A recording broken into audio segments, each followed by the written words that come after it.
Today, a program that provided critical funding to childcare providers expires. It's known as Childcare Counts. It was created during the pandemic to keep childcare centers afloat. Now those same providers scrambling over what to do next. Kristen Allen joining us live in our newsroom this morning. Kristen, what could happen without this money?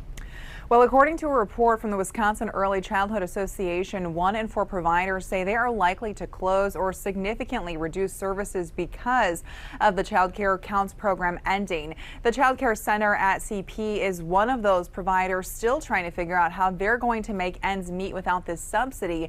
The director of finance says really anything is on the table, including raising rates. When the initial Childcare Counts program ended a year ago, the Child Care Bridge Payment Program went into effect and provided over $110 million to give centers an opportunity to prepare as these payments wind down. And today that program officially expires. We spoke with a mom who currently sends 2 of her children to CP's child care program. She says it's about $500 a week and is worried that the cost is only going to go up. I am worried that they're going to lose staff, that they're going to raise rates. I'm worried that they're going to have more children in the room to offset the costs. So that, yeah, it's definitely a big worry of mine.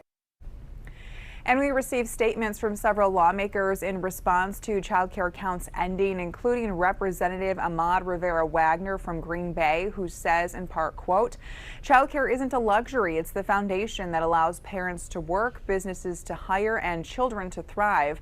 I supported Governor Evers' budget proposal to continue Childcare Counts because families across Green Bay and Wisconsin cannot afford to lose this lifeline.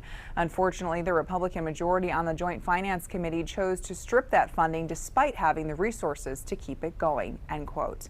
And Representative Ben Franklin from De Pere, who said, quote, "I supported a bipartisan budget negotiated with Governor Evers that increased funding for child care. I also fought for reforms to our child care system that expand access to child care slots, increase eligibility and child care payments for families with the most need, all of which were part of the bipartisan state budget."